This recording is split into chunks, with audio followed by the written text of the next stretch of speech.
I never want to hurt our farmers. Our farmers are great people. They keep us happy and healthy and fat. Donald Trump just told a ridiculous story about how we supposedly have the most perfect borders in the world. And then he goes one step further and says he's going to give the farmers money off the money he's made off our backs with the tariffs. But right now we have absolutely perfect borders like you haven't seen in many years, even better than I had great borders during my 4 years, but these borders are stone cold closed. You can only come into our country legally now, but the Democrats want to give it all away. They want to open up the borders. Take a look at that. Big thing. They want to open borders again after what we're going through now, getting rid of prisoners, getting rid of all of these people dropped out from mental institutions, drug dealers, drug addicts, everything.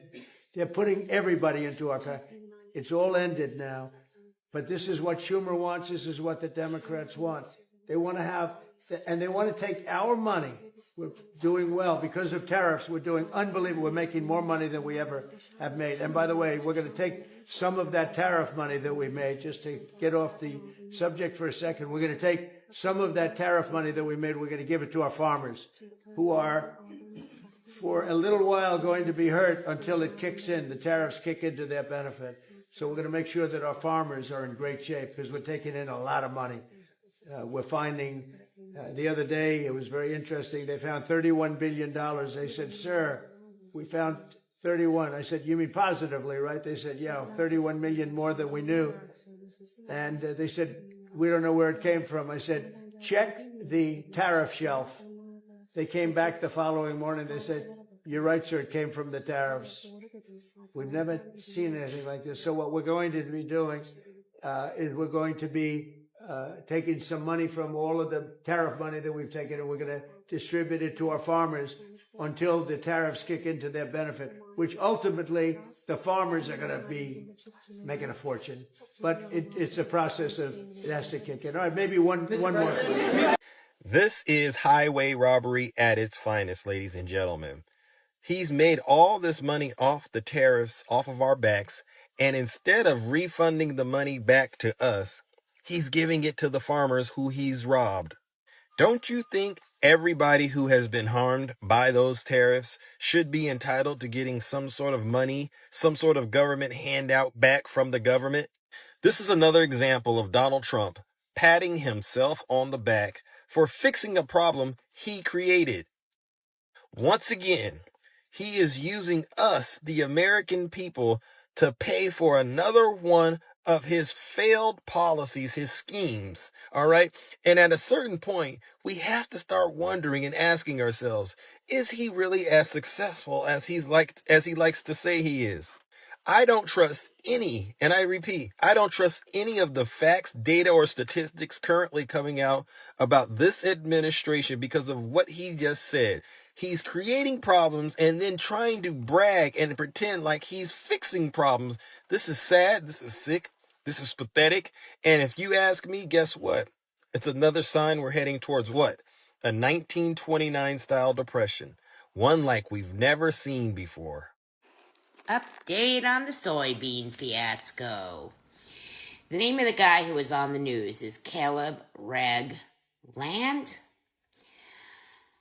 And he is the Soybean Farmers Association, to be specific.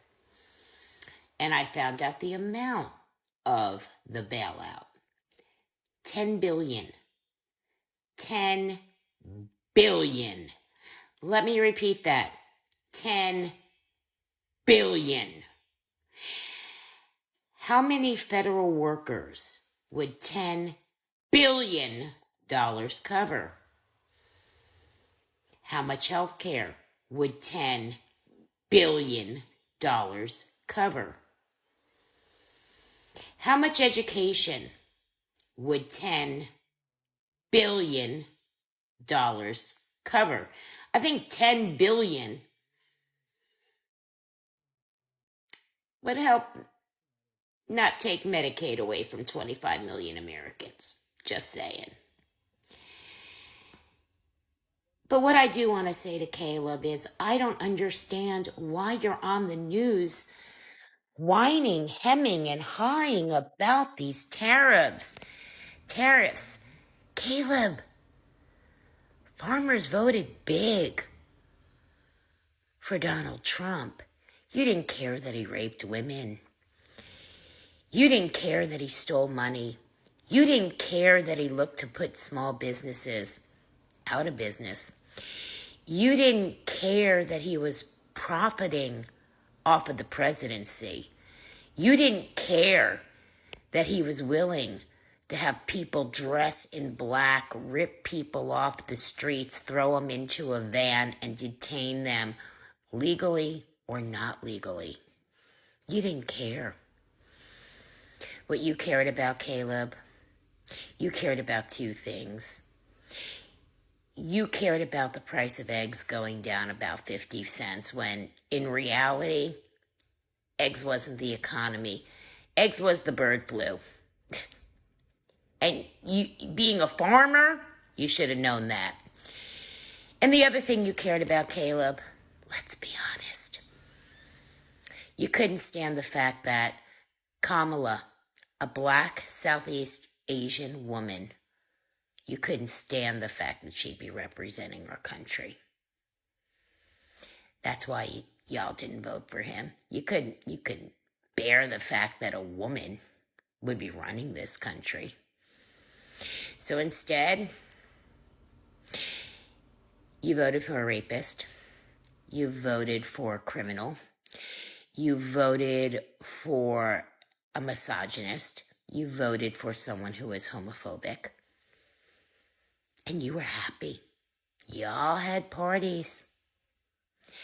Y'all thought he was great. Caleb, you're not a dumb man. You knew tariffs was one of the major things on his platform. You just thought he wouldn't touch the farmers. And he did. He did. And he touched them because he doesn't give a fuck about you. The only reason why that $10 billion is being discussed right now, because every single one of his Republican congressmen and senators are going to his office crying and begging because they will be voted out. He doesn't care. He doesn't care. So Caleb, shut the fuck up. Please, Caleb, shut the fuck up. Get the fuck off TV. Go back to your little fucking farm and deal with it. Maybe you could sell your farm to someone from China. I hear they have money now. The overwhelming sentiment to my post is fuck the farmers, they got what they voted for. And I'm not here to say that your anger is not warranted. I am a therapist, so I believe in feeling your feelings and feeling them to the fullest. Like, if you are pissed off, feel that. I am just pointing out that I think it is interesting that I see such anger towards farmers specifically when there's a lot of anger that could go around. I am angry at people who want to be ICE agents. I am angry at our politicians. I am angry at my family members who voted for this, who tell me that they love me and my children, and they have voted for this. I am angry at a lot of people. And I think what bothers me about the amount of anger that is going towards farmers in particular is because farmers are a very tiny subgroup of people. And the smaller ones, they don't have a lot of power, right? They're getting eaten up by these big corporations who do have a lot of the power. But once you talk to a farmer, and you understand that they don't own a lot of the equipment that they use, that sometimes they don't own the land that they're farming on, that they are basically living in poverty, and if they can't sell their next crop, I mean, their farm immediately goes under. And I think it is so easy to see someone who already has a foot in their own grave and to go and piss on that grave. It is so easy to see someone who is down on their luck and want to push them for if they've done you wrong. And I'm saying that I am more angry at the people who are profiting off of this. I'm angry at the farmers, don't get me wrong, but I am more angry at the people who are benefiting from this administration. That's who I'm angry at. And I think the minute that we lose our empathy, and by the way, empathy is a luxury, and with everything going on, it's extremely expensive. It is extremely expensive to have empathy, but the moment we completely lose it, we are the same as those we are fighting against. We will be just as bad. So, as angry as I am at the farmers who voted for this, I also have some empathy for what they are going through, because I know that they were lied to, and I know they can't see past their own racism, and I still don't want them to lose their farms. I still don't want that for them, because that doesn't do me any good. That doesn't do my family any good. Doesn't do anybody who's being picked up by ICE right now any good.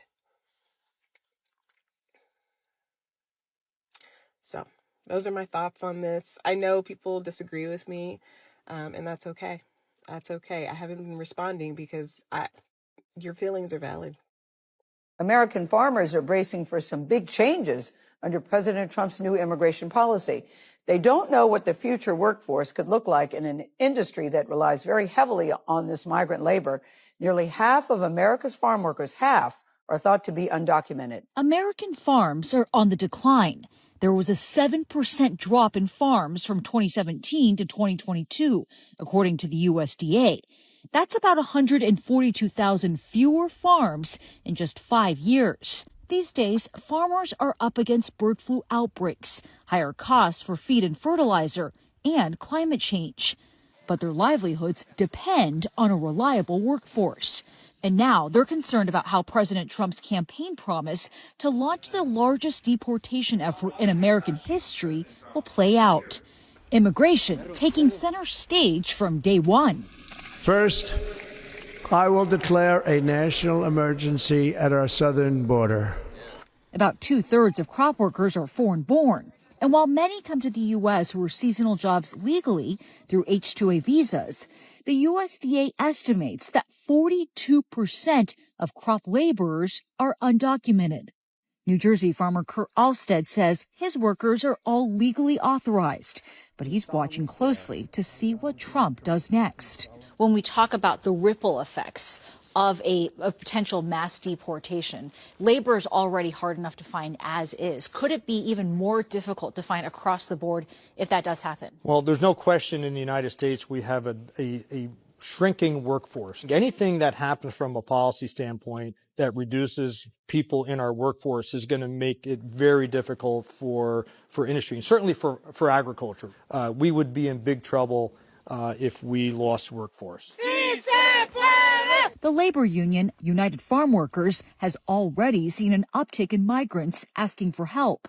The threats are scary, but at the same time, farm workers more than anyone understand the reality that without them, this work is not going to get done.